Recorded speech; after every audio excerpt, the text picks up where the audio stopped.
Welcome to Amy's book launch. Not her first book, it's not her first radio. And her new book, which some of us have got a copy of, came out this week, How to Build a Meaningful Mental Health Curriculum.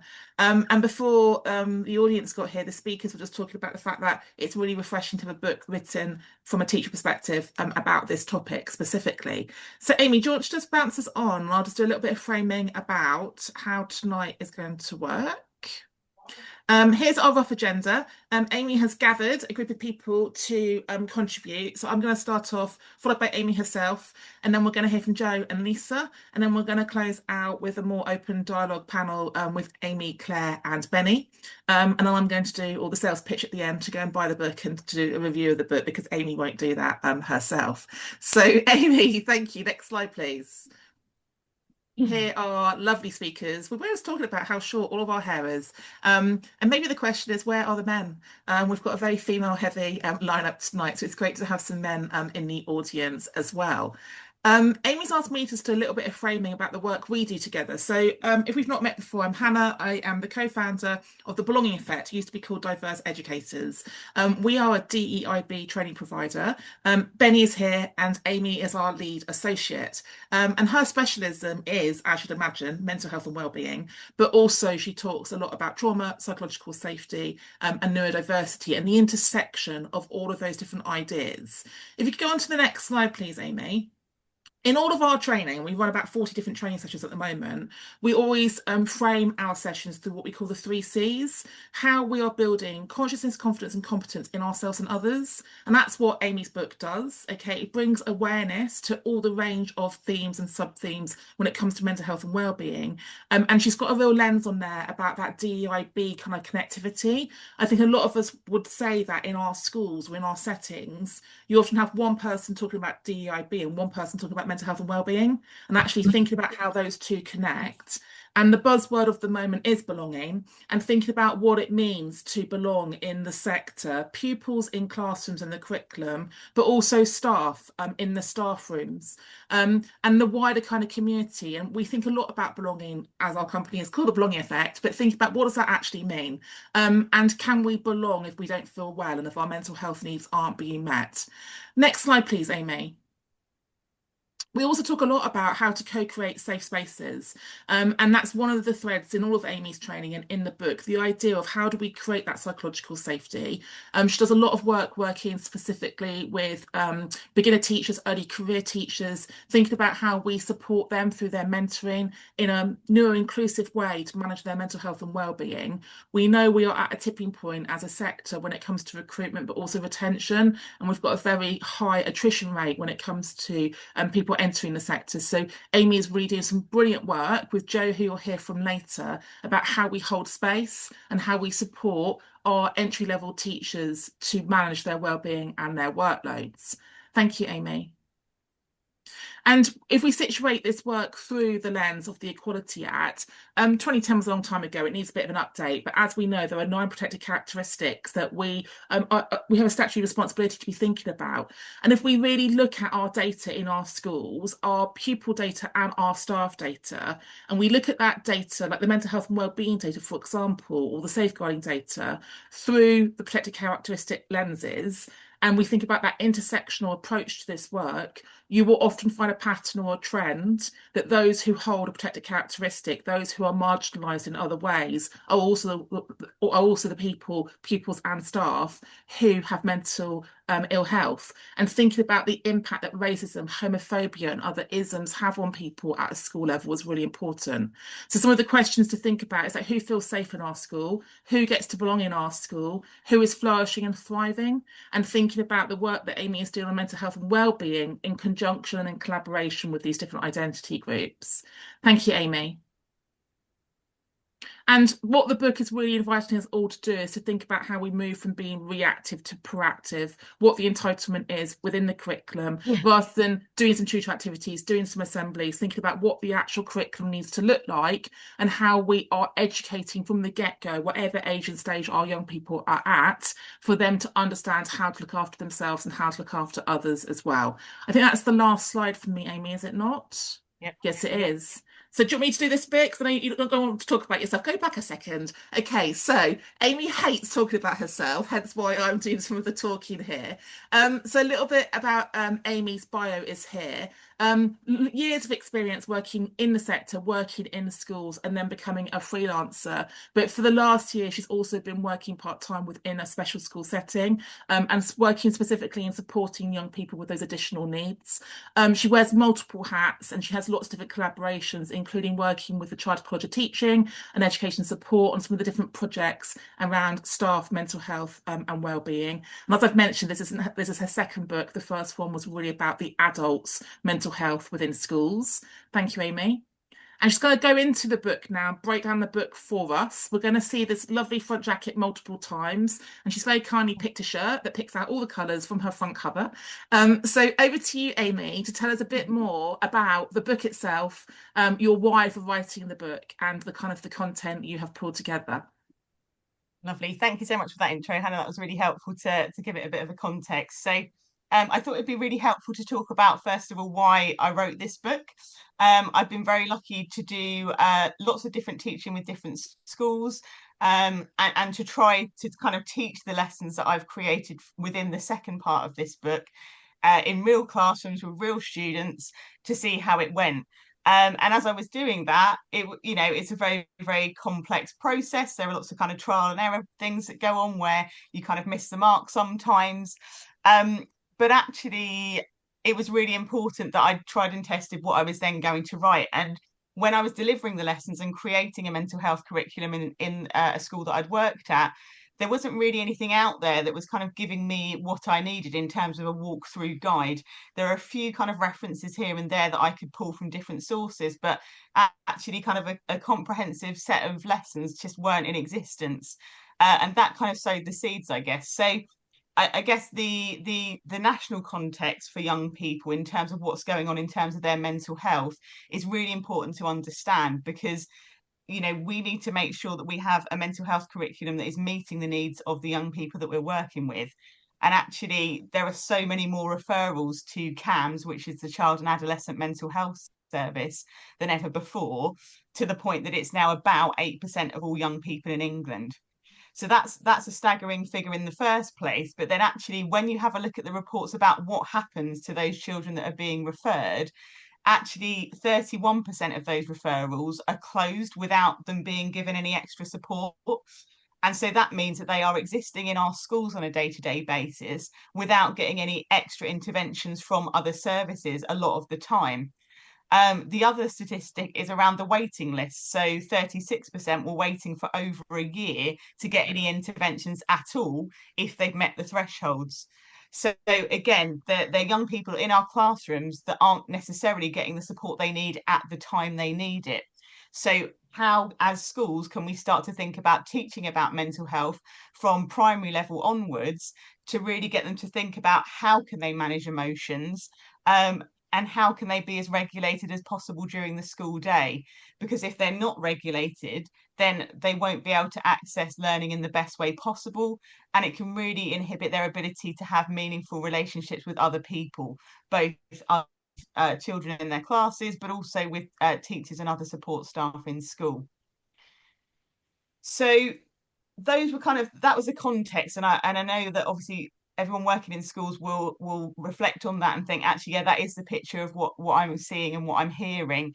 And then obviously through supervision as well, that will be the kind of context that people are bringing to their supervision to ask for support.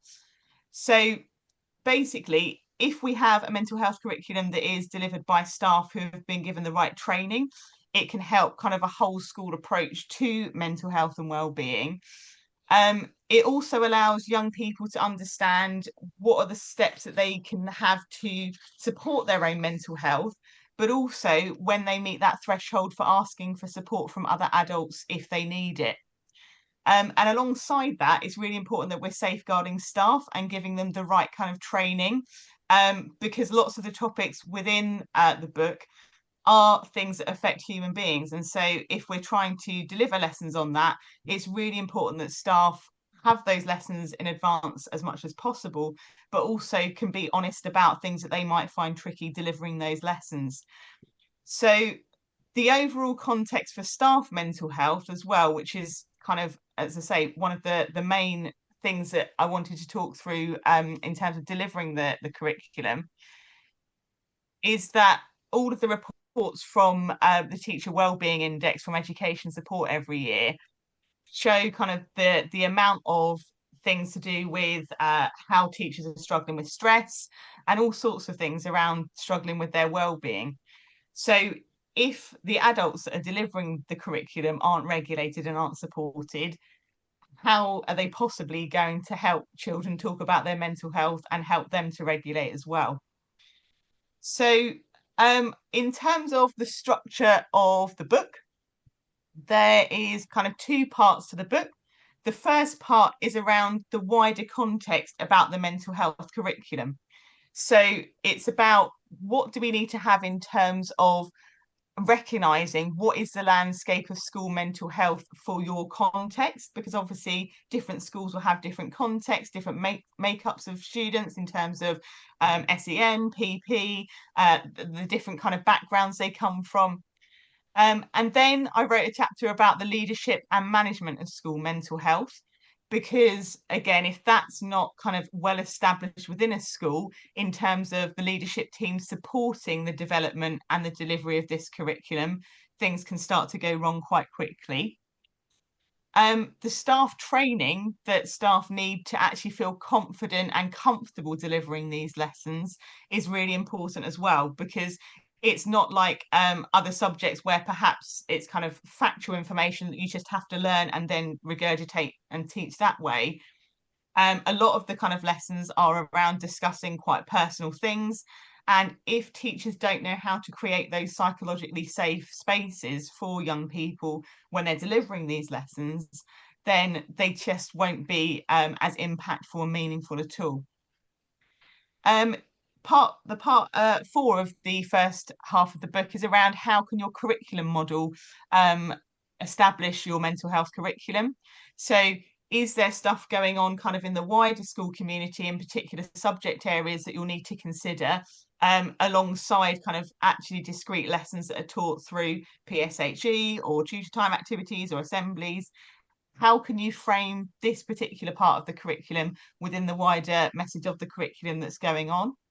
And then finally, about how to work with parents and carers, because obviously, lots of things that we see in terms of mental health of young people is legacy stuff from the parents and the families and carers that they're living with. And so they might need support from the school. And so it's really important that that's not a gap, because obviously, if young people are taught about mental health as part of their lessons and they go home to their parents and carers and talk about what they've been learning, and the parents and carers aren't prepared or able to have those conversations because they themselves haven't kind of been comfortable to do so, we need to make sure that we're giving them the right support and the right guidance so that they can support their young people at home, but also know that they've got the school to go to for support if they are struggling with supporting their child's mental health as well. And then the second part of the book structure is the actual kind of practical lesson plan side of things. So, as I mentioned earlier, when I kind of had to create a mental health curriculum years ago, as part of a school mental health award I was doing with Leeds Beckett University, that there wasn't much out there. There were a few kind of books that had references to activities and things that you could do, but there wasn't something comprehensive that you could just pick up and actually it would have everything that you needed in a systemic way. So the lesson plans have been deliberately designed, kind of talking through the different aspects of Maslow's hierarchy of needs that young people would need to feel happy and safe and to be kind of the best version of themselves that they can be. So it starts off by talking about kind of feelings and emotions and how to manage those. And when I was writing the lesson plans, I was really mindful of really trying to be inclusive to as many different students as possible. Hannah mentioned earlier that I work in a special school part-time at the moment, and lots of autistic children really struggle to identify and process their feelings and emotions. So if you're stood there trying to teach them a lesson about feelings and emotions and they can't access those, it's not going to be helpful and meaningful. And it could, in fact, do more damage because they might start to feel ashamed or embarrassed about their experience of the world. Um, then some really practical things like coping strategies and how to manage tricky feelings. General stuff around self-care, because kind of they're the foundation of that hierarchy. And if they're not looking after their kind of physical health, it then makes things really, really tricky. So the two parts of the book together have been deliberately created to give kind of the guidance about how to implement the curriculum in the best way possible. And then the actual, like, here are some lesson plans. These are the activities that could be really helpful for young people. And also I've been deliberate in terms of trying to make it inclusive for primary and secondary. So the resources that are there, they're kind of differentiated in terms of the sorts of level that they might be used with. um it's never going to be perfect in terms of its inclusivity, but I've just been so mindful that for each of those lesson plans there are kind of there's a context and what to look out for, so that if you are a new teacher delivering these lessons, you're not going in blind, and you're less likely to then kind of make an error about saying things that could actually be quite detrimental to mental health. So, to Joe, who is responsible for overseeing lots and lots of schools and looking after them. I was also very lucky to work with her and to develop my mental health in a school for her school. So her kind of overview about why it's important to teach about mental health is why I've asked her to come and speak today. Thanks so Thanks so much, Amy, and it's a real privilege to be here talking about this really, really important book. I think last time Amy and I were together, we worked out that it's nearly 20 years that we've worked alongside each other, and that's working alongside each other physically in the same building, same classroom sometimes, or same school hall when delivering, and then more recently, much more of a virtual relationship. For me, the integrity that Amy brings to her writing comes from her being and still being a practitioner in our schools for our children. And for our trust, what Amy does is provide input to our initial teacher trainers, and she also is providing guidance to our aspiring head teachers around supporting their mental health as they grapple with whether they want to take the next steps into leadership, and how to make leadership sustainable. Key to my role is school improvement, and as someone who works closely with schools, people will often want a magic formula. What do you do? How do you do it? Schools change when the experience of children in that school changes, and what Amy's book does is provide time poor educationalists with practical strategies that I know work. I've seen firsthand. They're being delivered not just by Amy, but by teams of people that she's coached and worked with to support the implementation of this. And whilst in education we continue to be measured quantitatively around achievement, and yes, that's obviously important, that's children's life chances. One of my key focuses with leaders is also the fact that the academic and a child's well-being, seeing a child and working with a child holistically, are deeply, they have to be interconnected. Children only learn when they feel safe. They only learn when they feel connected, and they learn best when they believe that they matter. And that's why this book matters. I won't repeat all of the statistics that Amy's already given, and we know why. Recently, the Department for Education has focused on creating a system where all children can thrive. And that word thrive is what can be achieved through developing a really strong mental health curriculum across schools, because it does help children develop resilience and confidence and self-awareness, build healthy relationships, and equip them for life after school. Whatever that life is going to be, it provides them with those particular skills. So a curriculum that is based around building positive mental health is and can be transformative.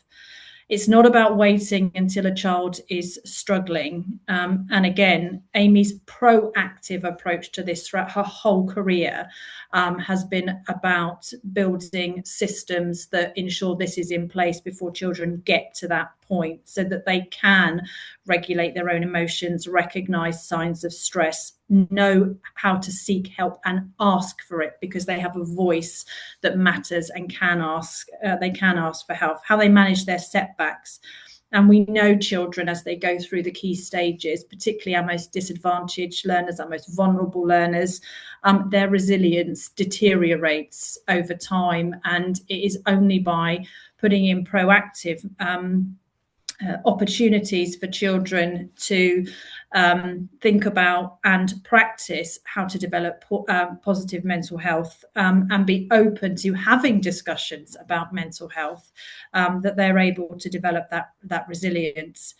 And I know we talk a lot about belonging, but as I know this group of people does, it has to go hand in hand with mattering, because when children feel that they are truly seen and are valued by the place that they are studying in, they feel that their voice counts, they feel that they are seen and they have value, then we know that children thrive. And that takes time. Obviously, it takes time, and there isn't ever enough time in education. And that, for me, is one of the real gems of this book. It provides a scaffold, it provides clear opportunities, it provides the why, it provides the how, and it provides a really clear way for leaders to be able to implement. And that implementation will support children developing those positive habits that can be repeated day after day after day, that build their resilience, so they become more connected to the school, and that school in turn becomes more inclusive. So that practical, I'm always about the practical, and this book, Amy's theory, Amy's practice, is combined in this book to really show teachers in classrooms and leaders in school, I get it. You haven't got a lot of time. There is a huge amount of pressure on you. I'm going to give you this toolkit that can make it feel much, much easier for you, because we have to grab hold of it, and we have to, as leaders in school, in organisations that work with schools and across our localities, we absolutely have to bridge that gap between theory and practice, and that's what this book does so strongly. And I'm really grateful that I've been able to come and talk this evening, and I would like to also share gratitude for is the fact that I consistently and continually learn from Amy as well, and anybody that engages with this book is going to learn and have something to take away. I was going to let you sit there and take that lovely praise and appreciation there, Amy, because I know it makes you feel deeply uncomfortable when people give you credit. You're getting lots of love from the room there. Thank you so much, Jo. Amy, do you want to introduce our next speaker? Yeah, of course. Only if Lisa has to not be nice about things, otherwise we're going to get a bit Don't be much. nice. Won't be nice. Brilliant, lovely, thank you. So yeah, I've met and worked with Lisa and spoken about the importance of mental health in education for I think the last 4 or 5 years, and the work that she does supporting supervision systems in school to make sure that staff mental health is supported and leaders are supported to safeguard young people, is really, really important. And so I think her perspective on how we can support staff mental health through kind of supervision systems is really important to hear this evening. Over to you, Lisa. So it's going to be a struggle not to be nice to Amy. So I will keep it practical because I'm also a practical person. And I think that is one of the reasons that Amy and I connect. And I can't really remember how we first met, but it certainly was an absolute connection and understanding around everything that Amy's passionate about in terms of mental health and for children and young people.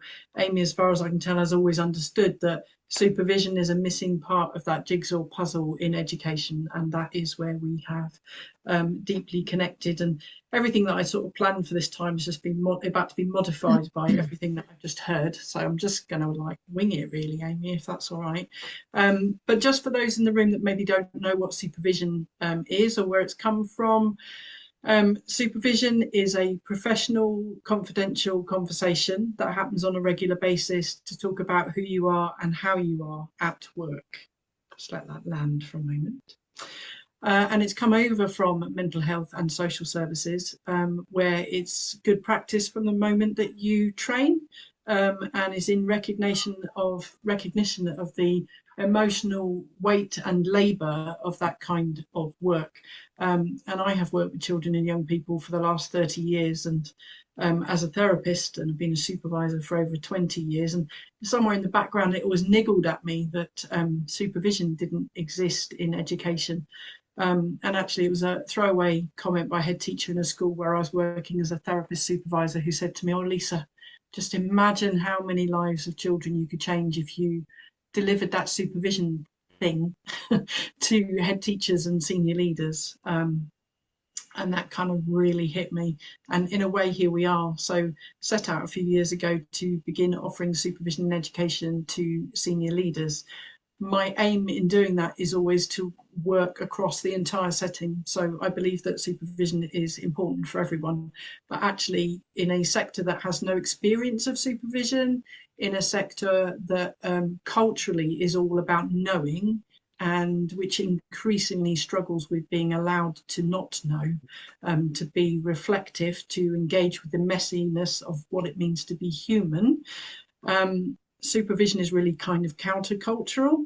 And for it to really land and embed in education, actually, we at Talking Heads work with senior leaders first, and then we trickle down across the system, because we're aiming for a cultural shift. And really, that's what Amy's Amy's practical book is an offering to the system.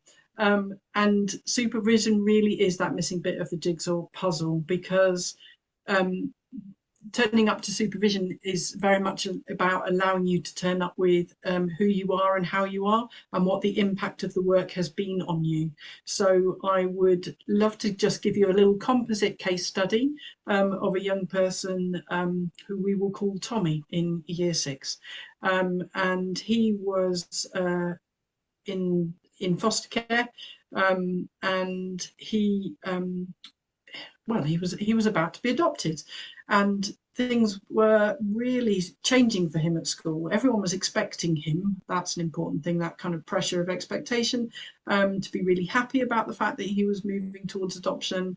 The school were wondering why they were seeing a behavioural shift, and really importantly, his teacher, who had been there, was near retirement and was known for being this, and she is, and was this wonderful, kind, compassionate, caring teacher, was suddenly to be found sobbing in the corner of the staff room, and was saying that she wanted to retire early and she just couldn't cope anymore. So I was asked if I could do that supervision thing again for this teacher. And we met for a few sessions, and she was able to, we had to build a relationship, so that's a very key part. Then she was able to say how she was very impacted by this young person, how ashamed she was, which is why it needs to be a very confidential, safe, regular relationship, because that shame doesn't like to be spoken aloud, and we had to work gently around that. But then gradually, as we worked through those feelings, and she had told me all of the rainbow colours of experience that she was feeling around this young person and what was being elicited for her in mind and body, and how that was impacting on her at home, she finally took a deep breath in after a few sessions and said, "That's how he feels, isn't it?" Yes, that is how he is feeling. And from that moment onwards, she was back in her place where she had compassion for him. She no longer felt ashamed. She could see that he was allowing her to experience his feelings that he had no words for. Trauma doesn't have words, it lives in the body, it lives in another realm. And being able to be cognitive, to have words that match that, especially for children, takes a long time. And so it's often transferred to adults to ask them, they don't know they're doing that, but to make sense of it. And so an experienced supervisor is going to be able to help in a school that is really hoping to embed a meaningful mental health curriculum. Supervision is absolutely a necessary part of that picture.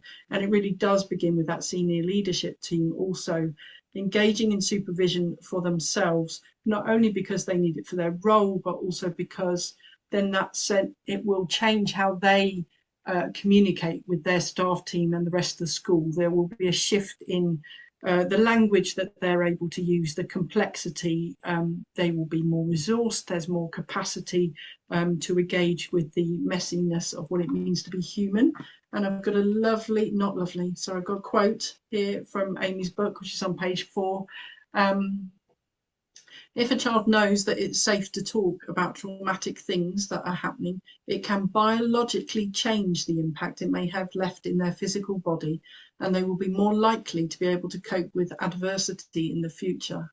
I mean, that's absolutely true, that being met relationally by another human being changes your biology, that of a child. So that level of work is not without impact. And so supervision is a key part here, because every adult human gets full. And so being able to re-regulate and be clear again to be able to continue doing this level of work is really, really important. I've probably talked enough there, Amy, but I do really recommend this book, and I'm really grateful that I think it's one of the first books that brings together thinking about mental health in schools and names supervision, looking after the adults, as a key part of this work. So thank you, Amy. Thank you. I appreciate the censoring of the niceness. That was brilliant. Very well restrained. Okay. So we're going to move on now to a panel discussion with 2 other lovely speakers that I'd like to introduce. So Benny has been introduced by Hannah previously as the co-director of Belonging Effect, and also as an author of some really fantastic books. The reason I was wanting Benny to come and talk this evening was obviously she's written some fantastic books about an inclusive curriculum and what that can look like. And I've tried to be as inclusive as I could in my mental health curriculum. So it's really nice to hear her perspective.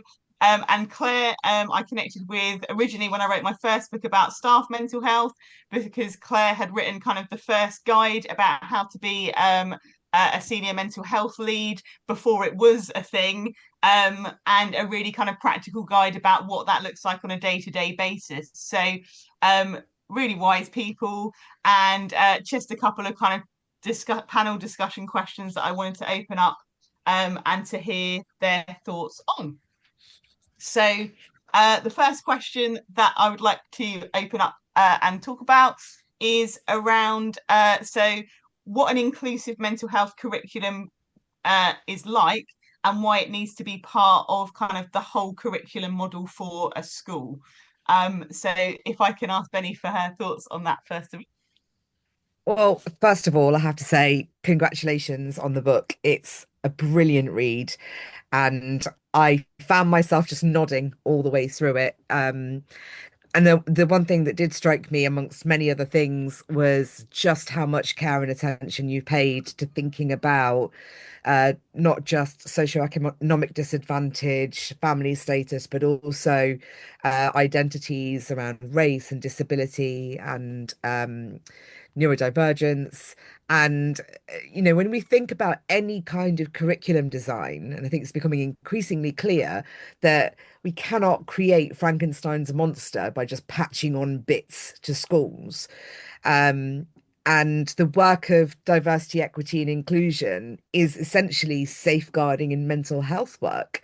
And I like the fact that your book brings that together, and encourages teachers to really think about, well, actually, where does this fit logically in school? This is not just a tutor time session. This is not just a one-off assembly. It's actually the architecture of the curriculum, and how do you weave that in? Um, and as somebody who has worked with lots of staff and students who come from global majority backgrounds, I recognize that quite often when we talk about mental health for those people, it's often based in deficit narratives. And I liked the fact that you didn't go down that route. You talked about, how what the solutions based responses, whilst encouraging people to be really, really aware of the cultural impacts of different identities. So, a truly inclusive curriculum is something that is very carefully crafted. And by providing those resources, you can start to become seamless. And you can start to adapt according to your demographic. And that's what I really liked about it. Thanks. Yeah, I think that Frankenstein model is exactly what I was trying to avoid. And you're absolutely right. When, schools are time poor, Mm, they are just kind of often so reactive into, oh, okay, yeah, that's happening for that particular group of students. So yeah, if we do an assembly or an intervention group for that group of students, we've kind of dealt with that. And then another pocket will bubble up. yeah. And it's just like this, this Frankenstein model of let's just do a random thing here and there without something that's consistent and for all students to access. Mm, Um, and that's where it goes wrong. So yeah, I yeah, appreciate you saying that. I think that was very intentional around trying to avoid it just being kind of an add-on, but actually yeah, like an yeah. intrinsic part of a curriculum model. Um, so next thing to discuss is around delivering a mental health curriculum and what the barriers are around that. So if I can come to Claire, in terms of like teaching about mental health, and kind of the barriers that you might have seen in schools that you've worked in, what are kind of the barriers to delivering good mental health lessons? It's quite funny, Amy. I thought I was going to be asking the questions when you said, "Oh, I'm going to be asking questions." I went, "Oh my lord, that's not how I planned it." But you were asking me a question, and I'll answer. Well, the bit I loved in your book about delivering the mental health curriculum was how not to do it. There's always the top tips, how to do it, and then there's this delightful case study on how not to do it. And I don't want to give it away, but read the book just for that case study. It's a classic, and you see it in every school, and you see it every week happening. And the key really is that we haven't trained our staff properly. We haven't prepared each teacher for the content of it. And as Lisa said, each teacher hasn't been able to prepare themselves for the emotional engagement that they're going to have to deliver on that topic, and the possible triggers that may come about, and their needs for support. What I particularly like about delivering, did you say the mental health curriculum or the mental health lesson plans? Which one did you say specifically? The barriers to delivering a mental health curriculum. So what restrictions might happen within schools to not allow it to be kind of meaningful? So I think the biggest restriction is well, there's just so many, but it's not training your staff, and it's not allocating a dedicated time or times when it will be delivered. So, what will these lessons look like? When will these lessons be delivered? I work in secondary, so when will they be delivered in year 7, 8, 9, and 10? How is it linked to the core curriculum? And along with that, so it's not just oh right, we're going to do it in the lessons. How is it going to look as part of our culture? So in the way that the teachers communicate with the students, in the way our assemblies and some of the topics that we're going to deliver, some of our cultural capital, events that we're going to hold. So it's really kind of embedding that culture, and you deal with that, Amy, very much. So looking like, let's start at the top. Let's look at the leadership. Let's look at our governors. Let's look at the training. Let's look at how it's going to be practically delivered, and then of course that whole thing of supervision, supporting the staff who are going to be intrinsic in delivering this, and we just keep going back to that word, culture. It's not a tick box exercise. It's not an add-on. It's intrinsic, and it needs to be. You talk quite a lot about, when you work with parents, about putting it on the website, signposting parents to support, and that's a key element as well.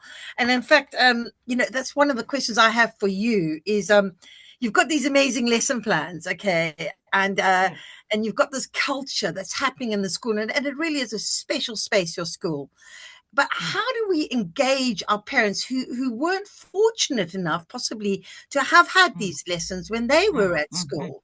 So we have a deficit here. So I just wanted you to really kind of share with me on ideas on engaging parents, because I feel that that's a little Achilles heel for many schools. Yeah, I agree. That's a really good point, because I think, as I said, like, there's no point having this fantastic curriculum, a really good culture that the kids are experiencing, and they're going home to parents and carers that can't support their mental health. And I think, eliminating kind of any potential for like shame or blame towards the parents and carers is really essential when you're having those discussions, because they might be feeling really embarrassed that they don't know how to talk about these things. They might be quite angry at the fact that you're trying to teach their child about these things, and you don't really want that to happen. So yeah, I think it's about being really compassionate to those kind of conversations, and really listening to see what are the barriers to them kind of connecting with you and the themes within mental health curriculum. But it's not easy, and it's generational stuff that we are picking up the legacy of. That whole, like, just get on with it, like it's not that bad, all that sort of toxic stuff is still in the ether from generations. So it is a really, really tricky thing.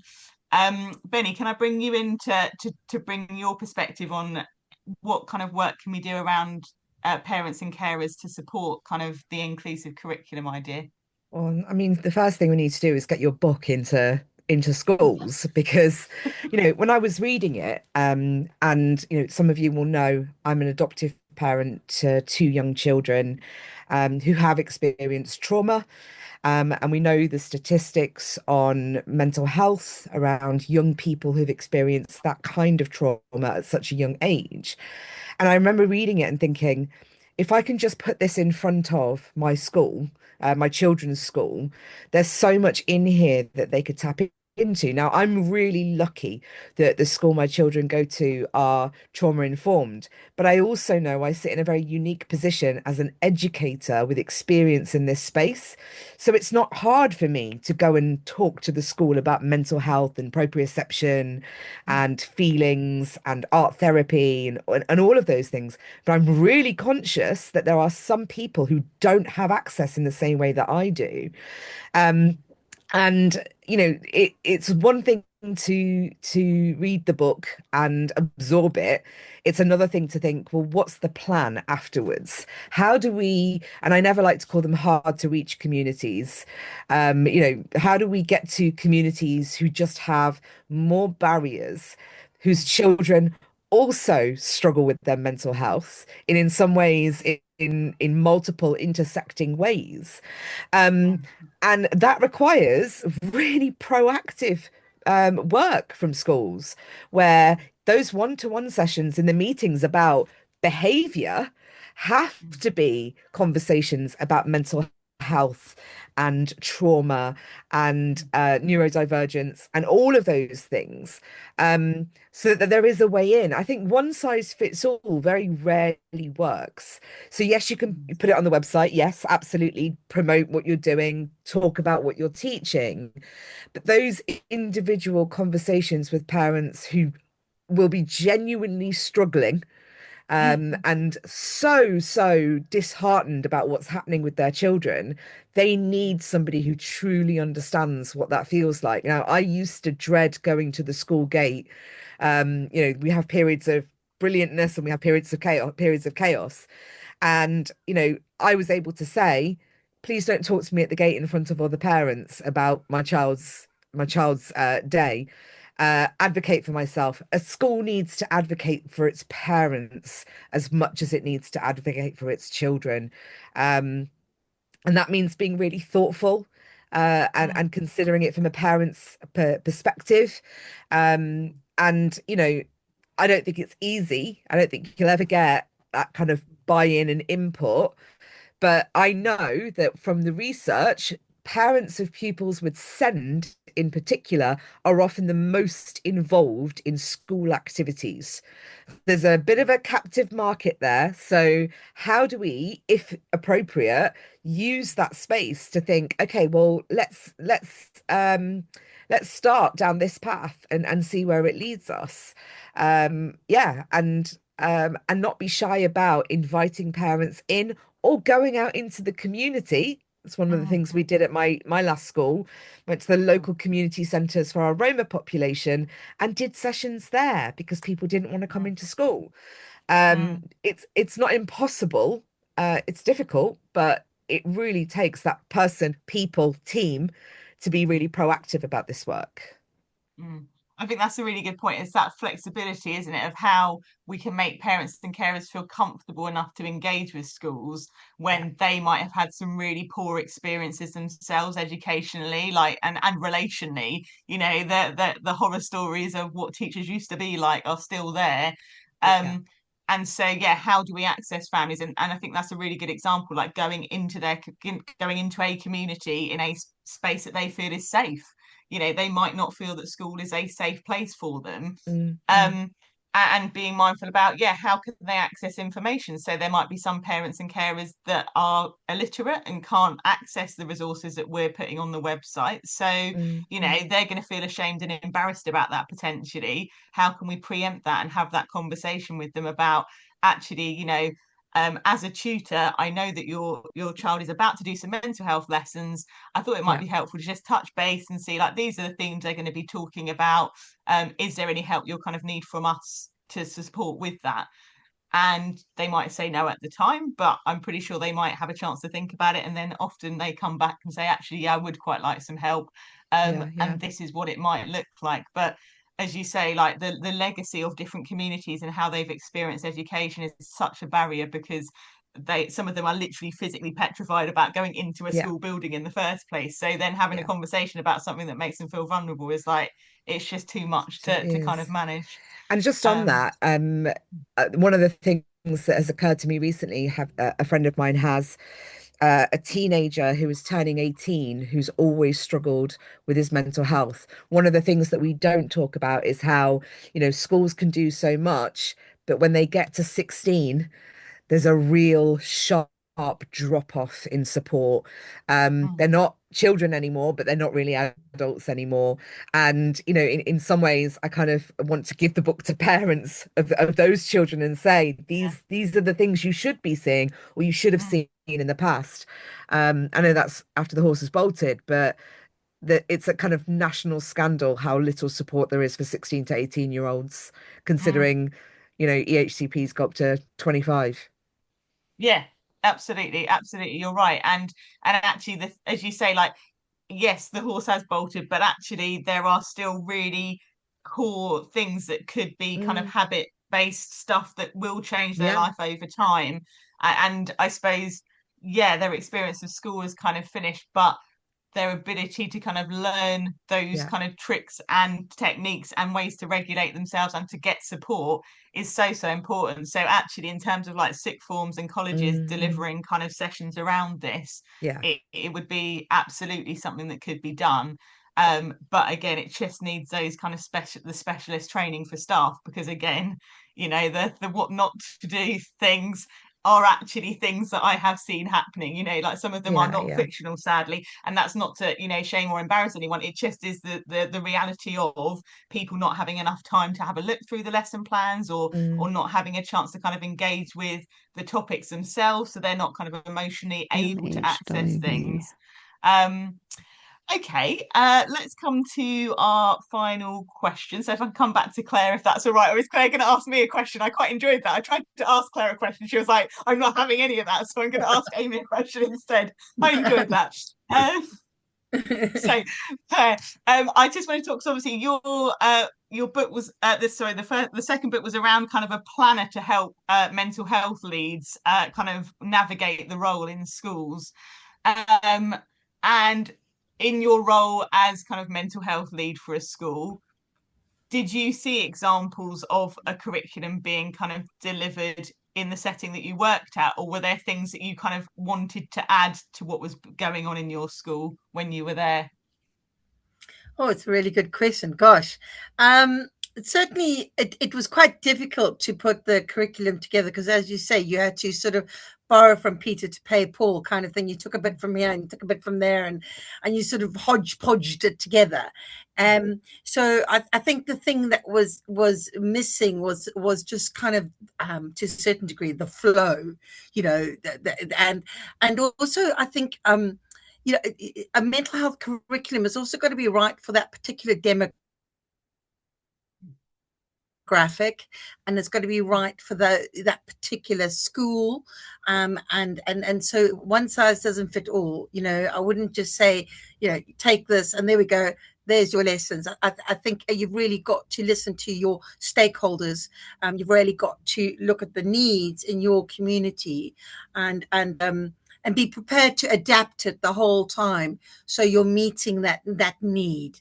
You know, it's not there are the lessons and they ever fix it mark and they don't change, you know. So those were the you know, the need for you know, individuality, flexibility, read the room, engage your stakeholders, get feedback. That was another important thing. You know, often it would just be you know, lessons just delivered and that was it, and then it wasn't sort of integrated into celebrations, whole day celebrations, events, trips, that kind of thing. But I have a question for you quickly. In terms of writing the book and from one author to another, I'm really interested in what was your most challenging chapter that you wrote, or if you don't want to answer that one, which chapter surprised you the most in terms of your research? So just because there's always one of those like ahas, like, oh my gosh, you know. if okay, yeah, thanks for answering my question with a question. That's brilliant. Very political. So I think I'm just having a look at my my little contents page to remind myself, because it was about 2 years ago since I wrote it. Obviously, I have read parts of it again. I think it was the most important bit, and the aha bit is the first bit around the landscape of school mental health. Because if you're not explaining to the world what it's actually like in schools, as in the barriers that students are actually facing on a day-to-day basis, you're not going to understand why the mental health curriculum is so potentially life-changing and important. So I think as I was writing that and kind of researching the statistics around, like, you know, child poverty levels, but all this sort of stuff, that is what's really going on in classrooms. And so I think that bit was some of the statistics that I came across for that bit were the bit of like, oh my goodness, yeah, okay, that makes sense. That's why we're seeing what's going on. And I think also I don't want to talk about COVID a lot necessarily, but I'm aware that it has impacted a lot of things that are going on in terms of school mental health still. Like there is still a legacy. There are still kids that had 2 years missing from their educational experience and their social and emotional development that are in our classrooms today trying to do GCSE exams. And I feel like we've kind of been expected to kind of just gloss over that that was a thing. So I think raising an awareness of that legacy is really important in a climate where the government seems to want us to just be like it's all back to normal stuff. What is normal and how that's just not even a thing. So I think that landscape of school mental health was the important bit because it really sets the scene about how many adversities a lot of our young people are facing and what that is looking like in our classrooms, so that when we are delivering a curriculum we can be quite sensitive around that rather than just kind of going in there with, oh great, here's a lesson plan, let's do this.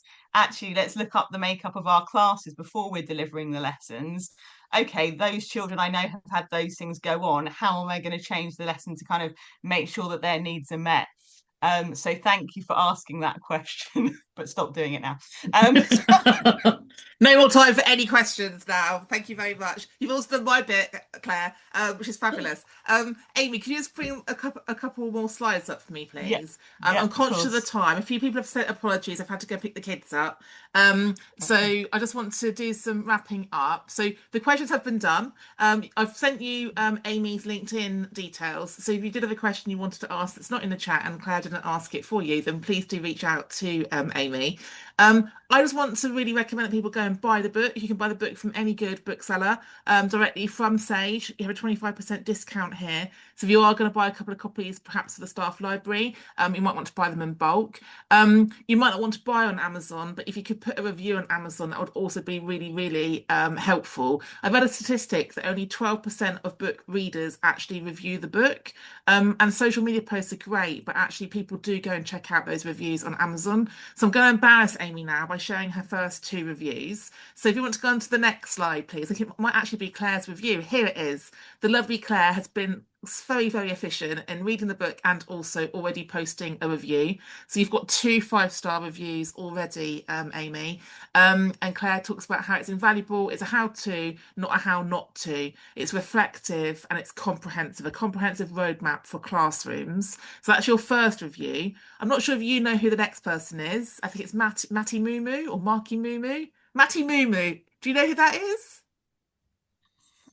Yeah, it's Joe. It's Joe. Oh, it's Joe. Great name. Okay, so Matty Moo has also written a review and talks about the flexible lesson plans, the case studies, the implementation. So really emphasising the kind of the how to, the practical application of this work. It's for senior leaders to really think about that strategic framework for whole school development. And it's a coherent, cohesive, concrete approach to this work because this work can often feel overwhelming. B, we've talked about Frankenstein, scattergun, disparate. So that is two brilliant reviews there to get you think about it. And then the final slide is a plug because Amy has written a new program. Oh, is it not there? It's on my deck. It's fine. I'm going to email it out to you all. So Amy has written a new 6-part leading mental health and wellbeing in schools program, which we're launching in the autumn. It's 6 90-minute sessions, 1 session per half term. So when I get the recording edited, I'm going to send it out to you with a link to the book so you can buy it and review it, but also a link to the programme. And we'd love to see some of you or your colleagues join us on that supported, curated pathway of a year's support, thinking about how you might go about actually implementing and applying the learning from the book. So we're only 1 minute over. I think we've done pretty well there, Amy, with our timekeeping. Is there anything else you want to say before we close out tonight's event? Just thank you to everyone that's come today and thank you to all the presenters and speakers. It really, really has the potential to change a lot for the young people that we're working with. So please have a read and please get in touch to let me know how it's gone. There we go, just in case we forgot what the book looks like. Big round of applause to Amy for putting herself out there. It's never easy to write books and publish books. So thank you, Amy, for the brilliant work you do. And we look forward to seeing all those 5-star reviews come in.